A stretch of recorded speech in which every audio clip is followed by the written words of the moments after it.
तो सबसे पहले क्या लिखा है कि चार तत्व ए बी सी डी दिए गए हैं जिनके मानक इलेक्ट्रोड विभव भी दिए गए हैं। ठीक है ना, मानक इलेक्ट्रोड विभव दिए गए हैं। तो इनको आपको अरेंज करना है। कैसे करना है? सबसे पहले सक्रियता के रूप में कि सक्रियता इनकी किसकी कम होगी किसकी ज्यादा होगी, उस तरह से। ठीक है, उसके बाद धन विद्युतीय लक्षण, धन विद्युतीय लक्षण इसके कम होंगे ज्यादा होंगे, वो इलेक्ट्रॉन त्यागने की प्रवृत्ति कम होगी ज्यादा होगी, उस तरह से इनको सबको क्या करना, मैनेज करना है।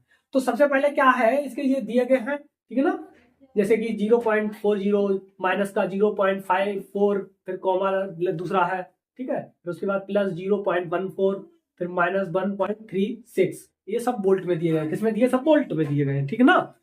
वोल्ट वो वाला नहीं, यहाँ पे ये वोल्ट, ठीक है, इसका मात्रक होता है विभव का, ठीक है, क्या होता है बाहर मात्रक, वोल्ट।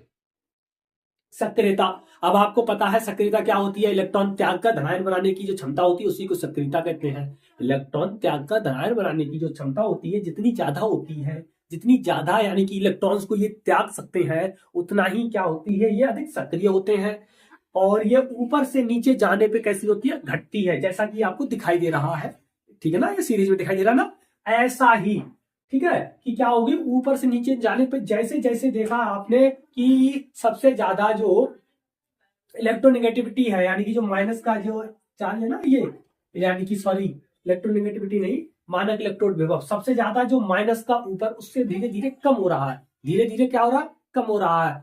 कम हो रहा है कि बढ़ रहा है? भैया कैसी बात करते हो, कैसा हो रहा? बढ़ रहा है। माइनस का जितना ज्यादा होता है उतना ही वैल्यू क्या होती है? कम होती है। तो जैसे जैसे हम नीचे जाते हैं वैसे वैसे क्या होती है? मानक इलेक्ट्रोड विभव बढ़ रहा है, ठीक है ना, अपचयन विभव बढ़ रहा है। अब जैसे जैसे मानक अपचयन विभव बढ़ रहा है, यानी कि ऊपर से नीचे जाने पर, तो जो ऊपर होता है वो सबसे अधिक सक्रिय होता है। वो भी देखो लिखा है ना, वो भी लिखा है, उसमें दिखाई दे रहा है आप लोगों को। तो यानी कि जो सबसे ऊपर है, सबसे ऊपर इसमें कौन सा है? ये डी, यानी कि सबसे ज्यादा माइनस का कौन सा है? डी, तो ये डी हो गया।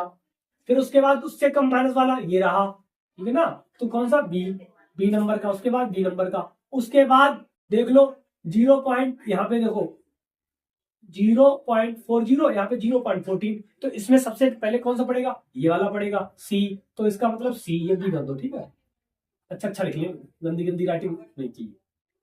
डी, उसके बाद बी, उसके बाद सी, और बचा फिर लास्ट में कौन है? सबसे नीचे कौन होगा? सबसे नीचे होगा हमारा ए। तो यानी कि बाद में सबसे लास्ट में क्या आएगा? ए। ये रहा इसका क्रम, कोई डाउट?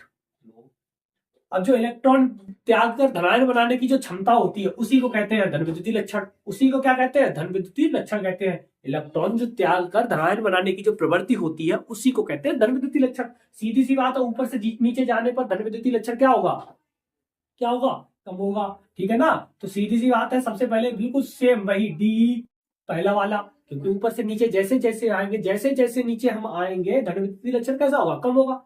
इलेक्ट्रॉन त्यागने की क्षमता क्या होती है? धीरे धीरे कम होती है। जब धीरे धीरे धन विद्युतीय लक्षण कम हो रहा है, इलेक्ट्रॉन त्यागने की क्षमता कम हो रही है, तो वही इसका भी देखो वही आ जाएगा, ठीक है ना, सबका है सेम एक ही, ठीक है ना। लेकिन ये कराए क्यों है 3 बार? क्योंकि आपको तीनों बार से पता चल जाए कि क्या क्या होती है, ठीक है ना। इसमें किसी प्रकार का कोई डाउट? देख लो आराम से, एक बार समझ लो, कोई डाउट हो तो पूछो।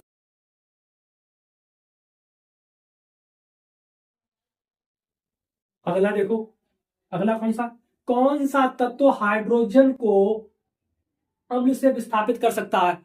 आप लोगों ने कल देखा था, सेकंड इसका पॉइंट हमने लिखाया था, पॉइंट लिखाए थे ना, वो हमने बताया था इंपोर्टेंट में, ये आपको इंपोर्टेंट रहेगा, ठीक है, जैसा कि देखो दिखाई दे रहा है, ठीक है ना। तो ये इनमें से कौन सा जो तत्व है जो हाइड्रोजन को विस्थापित कर देता है? स्वाभाविक रूप से आपको पता है, हाइड्रोजन से ऊपर की जितनी भी धातुएं होती हैं, हाइड्रोजन से ऊपर की जितनी भी धातुएं, ठीक है ना, फिर से सुनो, हाइड्रोजन से ऊपर की जितनी भी धातुएं होती हैं वो क्या करती हैं? अम्ल से क्रिया करके हाइड्रोजन गैस को निकाल देती हैं। सीधी सी बात है, ताकतवर है तो ये क्या करती हैं? हटा देती हैं। जैसा कि कल हमने एक एग्जांपल भी लिया था, कौन सा लिया था? कि खली साहब है, खली साहब क्या करेंगे? खली महाराज भाई, द ग्रेट खली, अब क्या करेंगे? हमको उठाएंगे, ऐसे करके इधर से इधर रख लेंगे। उनके लिए कुछ कोई ऐसे, जैसे कि एक हम पेन को ऐसे मार्कर को ना ऐसे हाथ से उठा के इधर से इस हाथ, मतलब इस हाथ में ले लिया, तो वैसे वो क्या करेंगे? बिल्कुल नॉर्मली ऐसे उठा के हमको और इधर रख देंगे। उनकी भाई बात अलग है, वो भाई ठीक है। तो वैसा ही क्या होता है कि जिसकी सक्रियता अधिक होती है, जो अधिक रिएक्टिव होता है, जिसकी अधिक क्रियाशीलता होती है, वो कम सक्रिय वाले को हटा देता है, हटा देता है ना। यानी कि सीधी सी बात है, जो ऊपर है हाइड्रोजन से उसकी सक्रियता कैसी होगी, ज्यादा। जब उसकी ज्यादा है तो यही क्या करेंगे कि हाइड्रोजन को हटा देते हैं उनके अम्ल से, यानी कि उनके जलीय विलयन से क्या करते हैं, हटा देते हैं। तो इसमें से बस इतना देख लो कि कौन कौन सा हाइड्रोजन से ऊपर है, बस ये देख लो। ठीक है ना। देखो मैग्नीशियम भी हाइड्रोजन से ऊपर है तो ये भी निकाल देगा, जिंक ये भी हाइड्रोजन से ऊपर है तो ये भी निकाल देगा, कॉपर नीचे है तो ये नहीं निकालेगा, जो हमारा मरकरी है ये भी नहीं निकालेगा। तो दो सही है, यानी कि दो तो निकाल देंगे, जिंक निकाल देगा और मैग्नीशियम निकाल देगा। लेकिन कॉपर और जो मरकरी होते हैं ये ऐसा नहीं कर पाएंगे। क्यों नहीं कर पाएंगे? क्योंकि ये विद्युत रासायनिक श्रेणी या सक्रियता सारणी में हाइड्रोजन से नीचे है, और नीचे वाले आदमी कैसे भी नहीं हटा सकते। हम क्या खली को हटा लेंगे, हम खली महाराज को, यानी कि खली द ग्रेट खली, उनको हटा लेंगे। अरे भैया हम क्या देखे, आपने देखी होगी कुश्ती मूवी देखी है, उसमें क्या होता है कि राजपाल जो सर है वो खली जी से लड़ते हैं। अब खली जी से राजपाल जी लड़ेंगे तो क्या होगा आप इमेजिन कीजिए, सिर्फ इस घटना को सिर्फ इमेजिन कर लो कि कहाँ राजा भोज, कहाँ गंगू तेली, यानी कि वो राजा भोज है, वो भोज यानी कि जो राजा, और हम कुछ नहीं, हम उनके सामने क्या है, तुच्छ प्राणी। ठीक है ना। तो उनके सामने भाई वैसा ही देखो जैसा कि कुश्ती में किया था, उनके सामने राजपाल जी लड़ने गए। ठीक है। तो क्या हुआ बाद में, अब वो अलग बात है कि वहां पे प्यार यार की बात थी तो वो उन्होंने मैनेज करके उन्होंने अपने आप को हरा सा मान लिया, लेकिन ऐसा नहीं होता। ठीक है ना। मान लिया लेकिन हारे नहीं थे, कमजोर नहीं पड़े थे। ठीक है, माना था सिर्फ। तो इस तरह से आपने ये वाला किया। अगला देखो, घटती हुई अपचायक क्षमता का क्रम। घटती हुई अपचायक क्षमता भी वही होती है, इलेक्ट्रॉन त्यागने की जो क्षमता होती है वही अपचायक क्षमता कहलाती है। इलेक्ट्रॉन त्याग कर जो इलेक्ट्रॉन त्यागने की जो क्षमता होती है उसे ऑक्सीकृत क्रम कहते हैं। ऑक्सीकृत यानी कि जो ऑक्सीकृत होने की जो घटना होती है उसी को कहते हैं। ऑक्सीकृत होने का जो गुण होता है, सॉरी घटना नहीं, ऑक्सीकृत जो होने का कोई गुण होता है उसी को क्या कहते थे, अपचायक क्षमता कहते हैं। कोई डाउट? फिर से एक बार सुन लो, अपचायक क्षमता क्या होती है कि इलेक्ट्रॉन त्याग कर धनायन बनाने की जो क्षमता होती है उसे धनविद्धि लक्षण कहते हैं। धनविद्धि लक्षण इलेक्ट्रॉन त्यागने की जो क्षमता होती है उसी को ऑक्सीकृत प्रवृत्ति कहते हैं, और ऑक्सीकृत होने की जो प्रवृत्ति होती है उसी को अपचायक क्षमता कहते हैं। उसी को क्या कहते हैं, अपचायक क्षमता कहते हैं। तो सीधी सी बात है, जो जितना ऊपर से नीचे जाएगा, ठीक है, जो जितना ऊपर से नीचे जाएगा तो अपचायक क्षमता क्या होगी, घटेगी, जैसा कि लिखा भी है। ठीक है। तो अब क्या करेंगे, सबसे पहले नंबर देंगे इनको, जो सबसे ऊपर होगा, सबसे ऊपर इनमें कौन सा है, सबसे ऊपर कौन सा है इसमें से, पहला सोडियम पहले नंबर पे आता है, उसके बाद दूसरे नंबर पे हमारा आयरन आता है, तीसरे नंबर पे जिंक आता है, चौथे नंबर पे कॉपर आता है। लगा दिया, वैसे भी पता है ना। देखो ठीक है, लीला की बहन कार स्कूटर नैनो महंगी लाई, ठीक है, मांग लाई, ठीक है, इस तरह से वो देखो लिखा है। कल बताया था, वहां से याद कर लेना। ठीक है। देखो कौन सा धातु कॉपर को विस्थापित कर देगा। अब कॉपर सल्फेट है, कॉपर सल्फेट का विलयन है।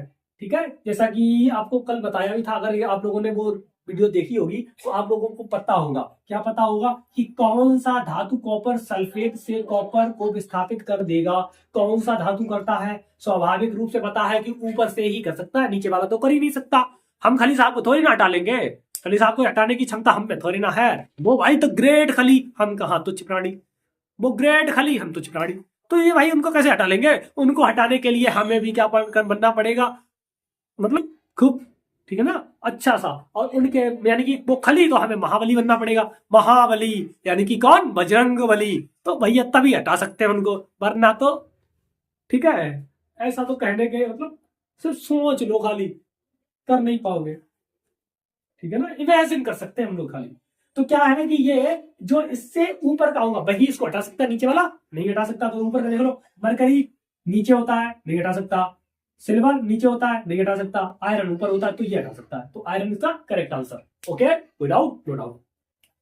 ऑक्सीकृत होने की घटना अभी का जो घटता हुआ क्रम अभी अभी आपको बताया भी था यही, ठीक है ना, कि जो कौन सा हम लोग, सॉरी, ये अपचायक क्षमता, जो अपचायक क्षमता होती है वही आपकी ऑक्सीकृत है। सीधी सी बात है, ऊपर से नीचे जाने पर जो ऑक्सीकृत होने की घटना, जो ऑक्सीकृत जो होने की प्रवृत्ति है वो भी क्या होती है, घटती है। तो ऊपर से नीचे जाने पे देख लो भैया, इसमें भी बिल्कुल सेम वैसा ही। सबसे पहले मैग्नीशियम, उसके बाद जिंक, उसके बाद कॉपर और उसके बाद हमारा सिल्वर हो गया। ठीक है, बस इतनी सी बात थी। कॉपर धातु सिल्वर नाइट्रेट के जलीय विलयन से कॉपर को विस्थापित कर देता। क्यों? क्योंकि हमें पता है कि ये इसका स्थान विद्युत रासायनिक श्रेणी में, कॉपर का स्थान विद्युत रासायनिक श्रेणी में सिल्वर से ऊपर होता है। ऊपर होता है, अगर ऊपर है तो भैया हटा देगा, बस इतना ही लिख दो। ठीक है, लिखेंगे क्या? देखो, कॉपर धातु सिल्वर नाइट्रेट के जलीय विलयन से कॉपर को विस्थापित कर देती है। ठीक है, क्योंकि आगे का ये आंसर में, ठीक है, हटा देना, ये क्यों हटा देना और आगे इसे क्योंकि जोड़ देना। क्योंकि कॉपर का स्थान विद्युत रासायनिक श्रेणी में सिल्वर से ऊपर है, सिल्वर से ऊपर है। ठीक है, अगला देखो, अगला बहुत अच्छा है। क्या है? लोहा कॉपर सल्फेट से कॉपर को विस्थापित कर देता है किंतु सिल्वर को नहीं करता, किंतु सिल्वर को नहीं करता। ये वाला आंसर आप लोगों को, ये वाला क्वेश्चन का जो आंसर है आप लोगों को कमेंट बॉक्स में लिखना है। किसमें लिखना है? कमेंट बॉक्स में। बिल्कुल सेम है, कोई अंतर नहीं है। आप लोगों को क्या है, इसका जो आंसर है कमेंट बॉक्स में लिखना है। कमेंट बॉक्स में इसका लिखिए, ठीक है ना। तो इसी के साथ क्या है कि ये चैप्टर आपका पूरा कंप्लीट होता है। आज का जो इलेक्ट्रोकेमिस्ट्री जो है ना हमारा पूरा कंप्लीट हो गया है। इसमें अब कुछ भी ऐसा नहीं है जो आपके लिए बताने लायक है। एक छोटा सा टॉपिक है संक्षारण। संक्षारण का मतलब होता है धातुओं का धीरे धीरे नष्ट होना, संक्षारण कहलाता है। इसको बचाने के लिए क्या कर सकते हैं? हम पेंट कर सकते हैं। ठीक है, किसी भी धातु को बचाने के लिए क्या करेंगे? संक्षारण से, जैसे कि पेंट कर दिया है, उस पर हम ग्रीस लगा सकते हैं, ठीक है ना। और शुष्क स्थानों में रख सकते हैं, यानी कि नमी वाले स्थानों से दूर रख सकते हैं, शुष्क स्थानों में रख रहे हैं। तो ये क्या है कि प्रिकॉशंस है, इसको कराने से कोई फायदा नहीं है। वैसे भी आप लोगों ने 10th में पढ़ा है, ठीक है, वो आप देख सकते हैं।